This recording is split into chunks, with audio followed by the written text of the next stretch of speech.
Bom dia, pessoal. No vídeo de hoje vou falar um pouco sobre Dalcídio Jurandir, sobre literatura dalcidiana, mais especificamente sobre o livro Chão dos Lobos, que é o nono romance do chamado Ciclo Extremo Norte. Esse vai ser o primeiro vídeo de uma série de vídeos que eu vou trazer para vocês sobre literatura dalcidiana, trazendo breves resumos sobre essas obras de Dalcídio Jurandir. Então, para você que ainda não conhece, não sabe do que se trata, eu vou fazer uma breve introdução. Dalcídio Jurandir ele foi um escritor brasileiro que nasceu em Ponta de Pedras, na Ilha do Marajó, um escritor paraense. Durante a sua vida, ele escreveu diversos textos, escreveu para jornais, escreveu para revistas, enfim, teve uma vida de escritor muito ativa. Dentro de toda a sua herança literária, ele escreveu um conjunto de 10 romances, e esse conjunto de 10 romances ele intitulou de Ciclo Extremo Norte.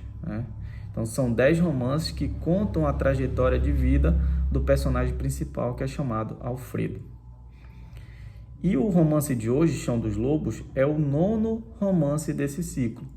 Nos primeiros romances a gente tem Alfredo tendo um sonho de ir morar em Belém, de estudar em Belém, e no decorrer dessa trajetória dele, chega um momento que ele consegue, ser transferido para Belém para estudar. E no nono romance a gente já tem esse cenário, Alfredo em Belém para estudar.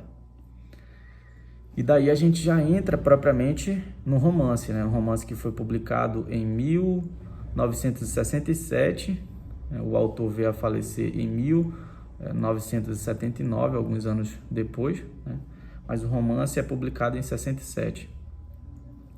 E nesse romance, o que é interessante a gente perceber? Que, primeiramente, Alfredo, ele vai ver que em Belém não é exatamente aquilo que ele imaginava que seria.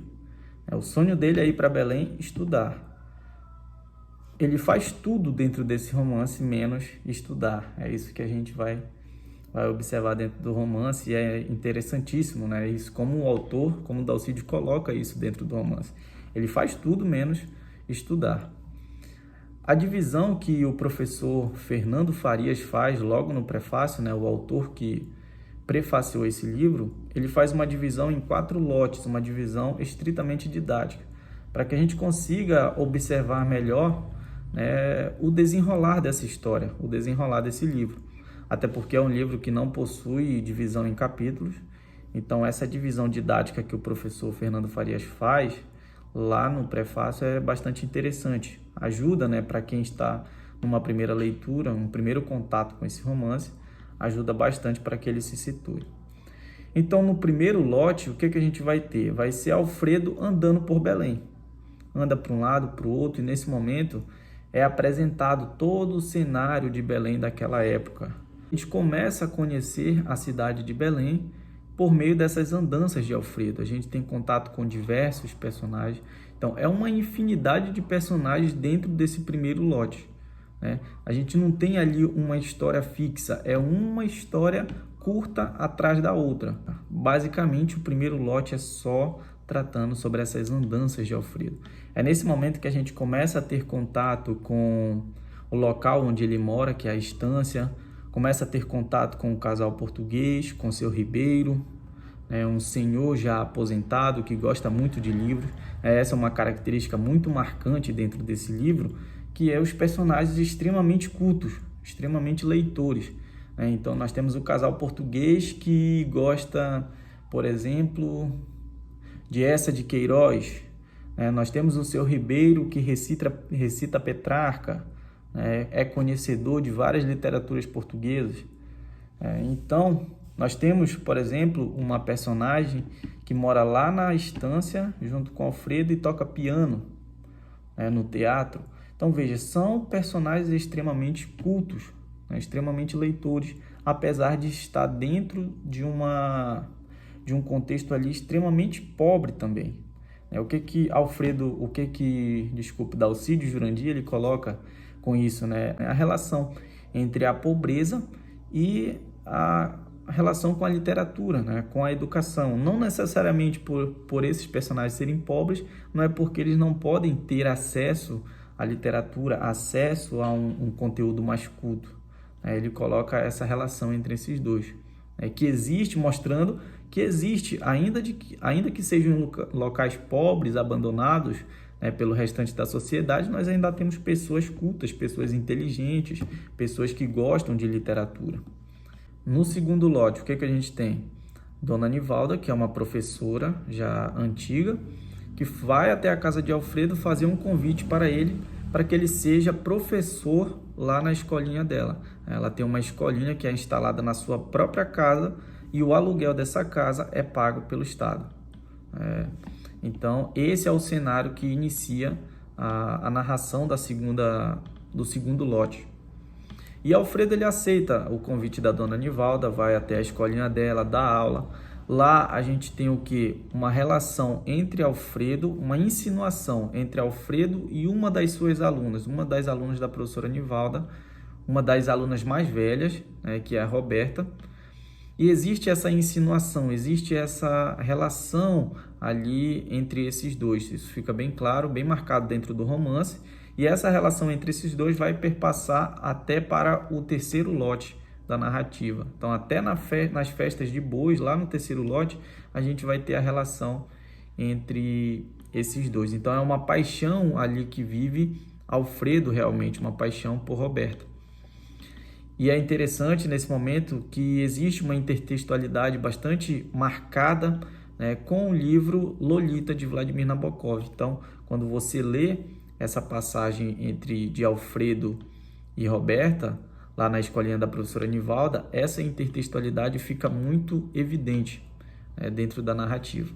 Aí dentro desse segundo lote a gente vai ter, como eu falei, uma viagem com o comandante Amanajás. Ele vai ser apresentado dentro da narrativa, o tempo meio que vai parar naquele momento em que ele chega, vai ser num dia de chuva, e o comandante Amanajás, ex-marido da professora Nivalda, vai aparecer, vai pegar o seu gaiola, que é o seu barco, que ele fazia diversas viagens, foi assim que ele conheceu a professora Nivalda, e vai sair viajando pelas cidades do Pará. Então passa por Juriti, Nhamundá, Faro, então Santarém, vai passando por diversas cidades, e cada cidade é uma história diferente que ele vai nos apresentando.